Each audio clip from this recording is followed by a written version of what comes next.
सारे दर्शकों ने प्रियंका कोहाड़ की राम राम। साथियों, कल खेड़ी चौपटा की अगर बात करें तो किस प्रकार के हालात रहे आपने देखे हैं। आज फिर धरना चालू हो गया है। तो मतलब सरकार नु का है भी अगर किसान वर्ग की बात करें, एमएसपी की बात करें तो सिर्फ किसान वर्ग ने फायदा होगा इस चीज का। तो अगर आज खेड़ी चौपटा की बात करें तो विक्रम मित्तल यानी बाणिया जी आड़े पहुंचे हैं, तो ये किस लिए पहुंचे हैं, इन्हें क्या फायदा होगा। राम राम जी। नमस्कार जी। तो सर, एमएसपी की बात करें तो मतलब कहना है कि सिर्फ किसाना ने फायदा होगा, और किसाना ने फायदा होगा तो मतलब सरकार का बजट लड़खड़ा जाएगा।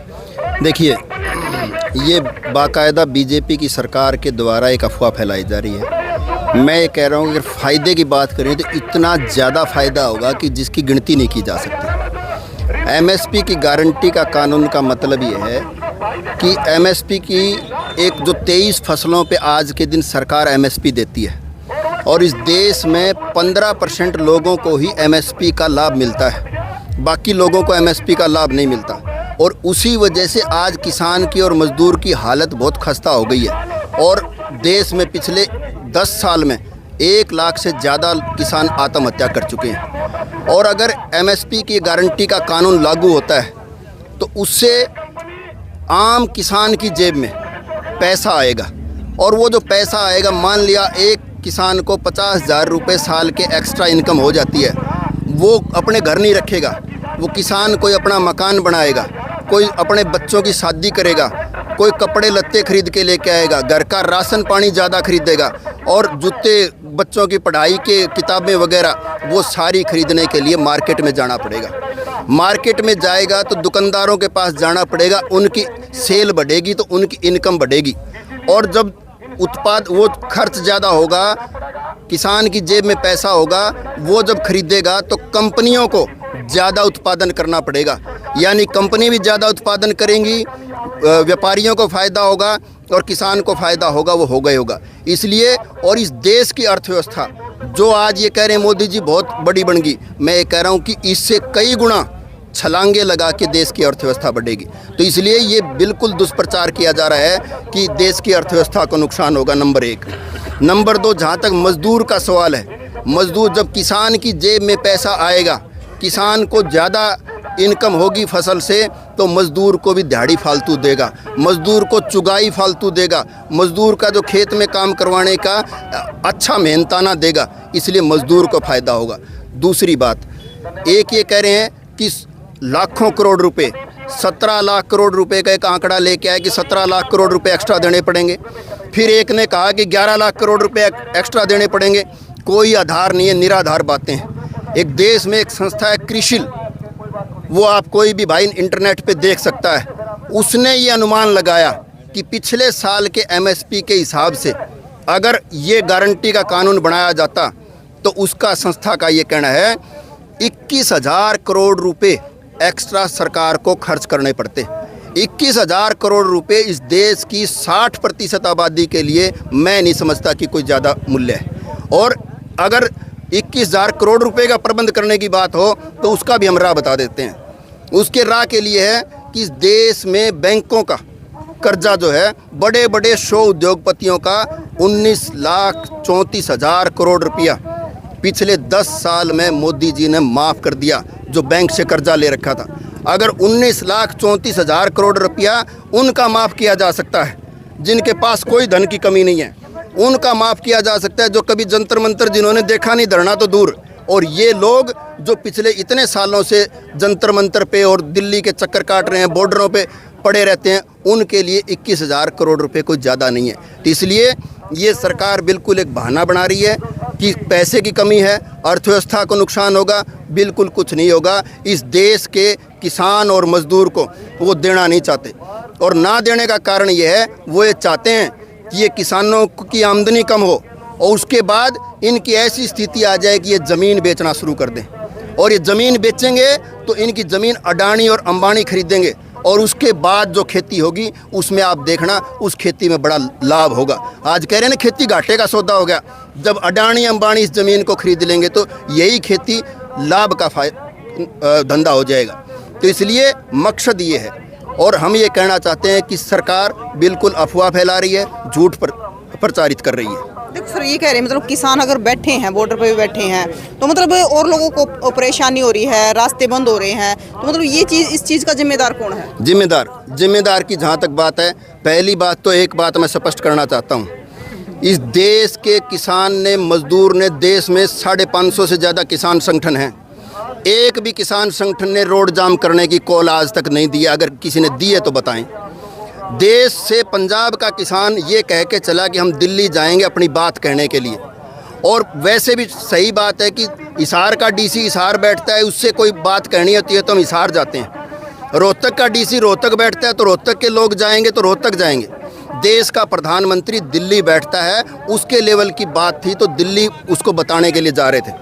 रास्ते किसने रोके? पंजाब और हरियाणा बॉर्डर के ऊपर खट्टर साहब ने, अनिल विज ने, अमित शाह के कहने पे रास्ते रोके हैं। तो इसलिए अगर ये जो आम जन को कोई अव्यवस्था हो रही है, ना केवल रास्ते रोकने से, इंटरनेट बंद करने से, कई इलाकों में फलों की, सब्जियों की कमी हो रही है, बड़ी भारी परेशानी जनता को है, परंतु उसके लिए किसान और मजदूर जिम्मेवार नहीं है, उसके लिए सरकार जिम्मेवार है। किसान और मजदूर की तो आज भी यही डिमांड है कि बॉर्डर खोलो और हमारे को दिल्ली जाने दो। हम ये कहते हैं, किसान और मजदूर ये चाहता है कि बॉर्डर खुले, इंटरनेट खुले और किसानों को दिल्ली जाने दिया जाए। और जहाँ तक अगर दिल्ली से उनको डर लगता है कि दिल्ली में जाके हिंसा करेंगे, तो आपका 13 महीने का आंदोलन था, किसी भी किसान ने हिंसा नहीं की। किसान मरे परंतु मारा किसी को नहीं है। इसलिए सरकार जिम्मेवार है और कोई जिम्मेवार नहीं है। सर, मुख्यमंत्री खट्टर साहब का तो ये कहना है कि अगर किसानों को दिल्ली आना है तो बस या ट्रेनों में बैठ के आ जाओ। ये तय करने वाले मुख्यमंत्री जी कौन होते हैं? मेरे पास कोई ब्योंत नहीं है, मैं पैदल जाऊंगा दिल्ली। मेरे पास बाइक का साधन है, मैं बाइक लेके जाऊंगा। मेरे पास रेल का भाड़ा है तो मैं रेल में जाऊंगा। मेरे पास ट्रैक्टर है तो मैं ट्रैक्टर पर जाऊंगा। मेरे पास गाड़ी है तो गाड़ी पर जाऊंगा। तो जिसके पास जो साधन है, किसान के पास ट्रैक्टर है, उसका घर में खड़ा है, ट्रैक्टर तो लेके जावे नहीं और गाड़ी कर ले जा, ये लॉजिक काम का है नहीं। इसलिए जिसके पास जो साधन है वो लेके वो जाओगा। और ये भी देश के संविधान में कहीं नहीं लिखा कि के लेके कड़ियाँ के जाओगा, ये आप नहीं तय कर सकते। देश का संविधान ये इजाज़त देता है कि इस देश का कोई भी नागरिक कहीं भी जा सकता है, आर्टिकल 19 के अंदर, कि कहीं भी जा सकता है, अपनी बात कह सकता है, अपना धंधा कर सकता है, अपना बिजनेस कर सकता है, रोक नहीं सकते। नंबर 1। नंबर 2, जो पिछले कृषि कानून लेके आए थे, क्या लॉजिक था इनका कि हम एक ऐसा कानून लेके आए हैं कि केरल का किसान पंजाब में आके फसल बेच सकता है, पंजाब का किसान बंगाल में जाके अपनी फसल बेच सकता है। अरे आप तो ये कानून लेके आए थे कि पूरे देश में एक जैसा होगा, और अब आप ये कह रहे हो कि ना आप हरियाणा में भी नहीं जा सकते। तो इसलिए सरकार जो है ये बेवजह का अफवाहें फैला रही है, उससे उसको बाहर जाना चाहिए। देखो सर, ये भी कहना है कि अगर MSP लागू कर दी गई तो मतलब गरीब लोग कैसे खरीद पाएंगे उस रेट पे? सुनिए, ये बात आप जो है किसी और उत्पाद पे क्यों नहीं लागू होती? हम पार्ले जी का बिस्कुट खाते हैं, जब हम छोटे थे इतना बड़ा बिस्कुट का पैकेट 1 रुपये का आया करता, ठीक, वो बिस्कुट का पैकेट तो आधा कर दिया और वो 5 रुपया का कर दिया। या किसी ने पूछी है कि, या किसने पूछी, या भाई आम मजदूर ने जो है भाई मुश्किल होगी या खरीदता नहीं, या तो किसी ने नहीं पूछी ना। नंबर 1। नंबर 2 की बात यह है, जब आमदनी बढ़ेगी तो खर्चा बढ़ेगा। दूसरी बात कि इस देश में ये जो लॉजिक लेके आ रहे हैं, अमेरिका से, इंग्लैंड से लेके आ रहे हैं, वहाँ जो किसान है वो 1% 2% है, कंज्यूमर 100% है, परंतु इस देश में उल्टा है। इस देश में 60% लोग किसानी से जुड़े हुए हैं, और वो 60% लोग किसान भी हैं और कंज्यूमर भी हैं। जो महंगाई होगी वो किसानों पर भी उतनी लागू होगी। और जो किसान जो है, किसान घर में नहीं रखता, एक टाइम के बाद किसान खुद भी उसी उत्पाद को खरीदता भी है। तो इसलिए आप किसान गन्ना पैदा करता है, गन्ना पैदा करने से चीनी महंगी होगी, चीनी तो किसान को भी चाहिए। तो इसलिए अब कपास पैदा करता है, कपास महंगी ये बेचेंगे, ठीक बात है, कपास महंगा होने से कपड़ा भी तो महंगा होगा ना, तो कपड़ा महंगा, किसान को भी तो कपड़ा चाहिए। तो इसलिए किसान कंज्यूमर भी है, किसान उत्पादक भी है। ये जो लॉजिक है कि महंगाई बढ़ेगी, ऐसा बिल्कुल नहीं है, और ऐसी कोई महंगाई नहीं बढ़ने वाली। आम किसान की, मजदूर की, जो बिल्कुल गरीब है, उसकी आमदनी बढ़ेगी, और इस आमदनी बढ़वाना वो चाहते नहीं है। देखो सर, मतलब ये क्या है कि किसान गरीब है, तो मतलब कुछ लोग ये भी कहना किसान गरीब कड़ा है, बड़ी बड़ी गाड़ियाँ के पाछे ट्रेली जोड़े पावा है। देखिए कि एक तो पहली बात ये समझिए, किसान अकेला जो सिर्फ किसान है इस देश में 85% जो किसान है वो 1 हेक्टेयर का मालिक है, यानी कि 2.5 एकड़ ज़मीन है उसके पास। ठीक है, वो जो 85% किसान है उसके पास गाड़ियाँ नहीं हैं। गाड़ी किसके पास है? वो उसके पास है जिस घर में कोई नौकरी पे भी है, जिस घर में कोई साइड बिजनेस भी कर रहा है, वो हो सकता है कि वो गाड़ियाँ ले रखे होंगे। दूसरी बात, इससे इनको क्या तकलीफ़ है कि किसान गाड़ी नहीं ले सकता, किसान एसी में नहीं बैठ सकता, किसान अच्छा खाना नहीं खा सकता। वो व्यक्ति जो सारे देश का पेट भर सकता है उसको सबसे ज़्यादा फैसिलिटी मिलनी चाहिए। मैं कह रहा हूँ अडानी अंबानी जो कुछ नहीं करते उनको किस लिए सुविधाएं दी जा रही हैं? इस किसान को गाड़ी भी मिलनी चाहिए, एसी भी मिलनी चाहिए। मैं तो कह रहा हूँ बाकियां मिल कौन रही उनको भी मिलनी चाहिए। एक सामने वो भी कह दे यो आंदोलन है जो जट्टा का आंदोलन है। देखिए, ये भी एक जो है ना सरकार का बांटने का हथकंडा है। एक तो मैं खड़ा, ठीक है, और बनिया बिरादरी में जन्म लिया, और परंतु पिछले आंदोलन में भी किसानों के साथ थे, आज भी किसानों के साथ है। और यहाँ बरवाड़ा की एक टोल कमेटी है, उस टोल कमेटी का जो प्रधान था पिछले आंदोलन में, सरदानंद राजली, वो दलित बिरादरी से था।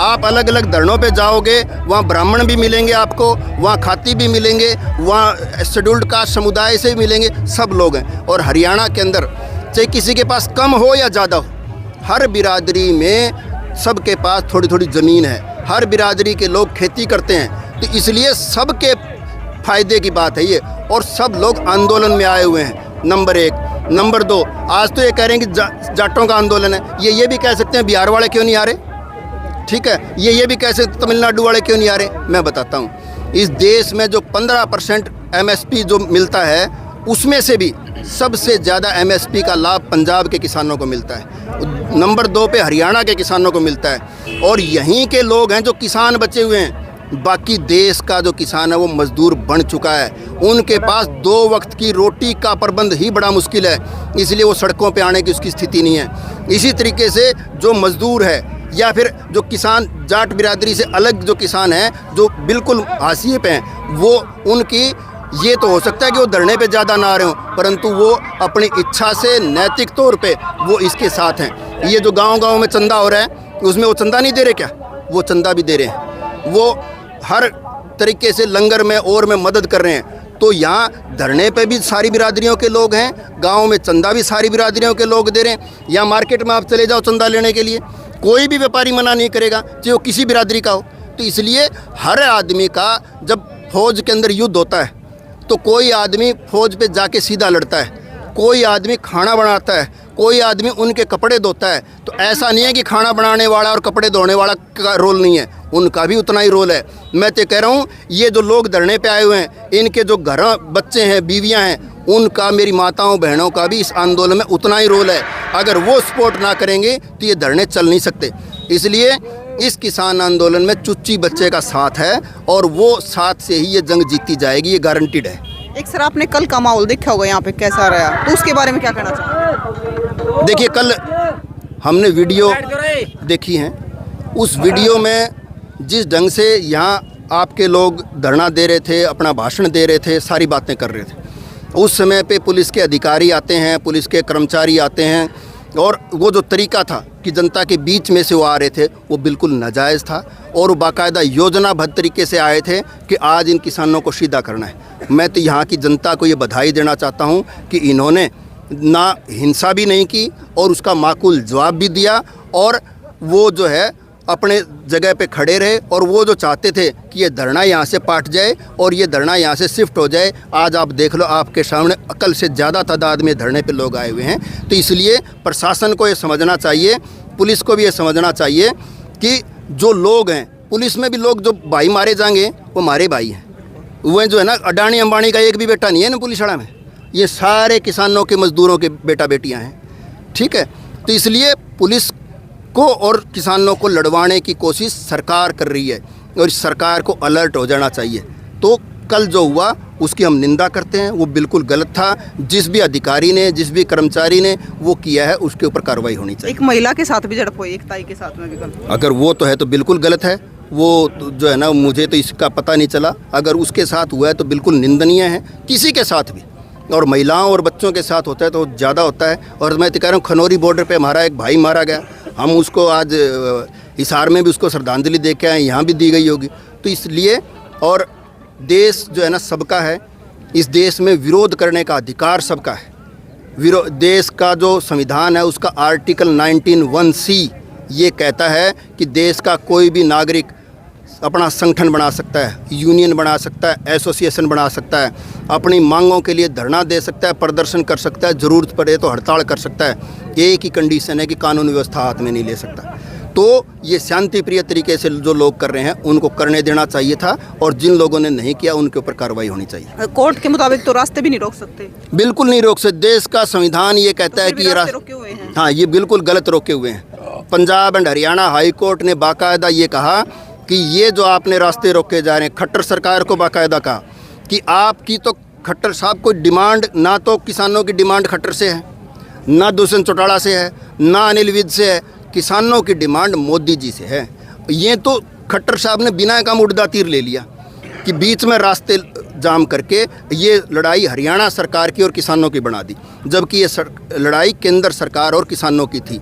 तो इसलिए ये हाईकोर्ट ने भी कहा था कि ये रास्ते रोकना सरकार के द्वारा गलत है, और हम भी ये कह रहे हैं कि बिल्कुल असंवैधानिक है, अलोकतांत्रिक। तो सरकार मतलब कोर्ट से भी ऊपर हो गई है सरकार। देखिए, ये तो अगर आप इस विषय पे बात करेंगे तो बहुत लंबी बात है कि सरकार जो पिछले 10 साल से जो है वो सारी संस्थाएं जो हैं वो पंगु बना दी गई हैं।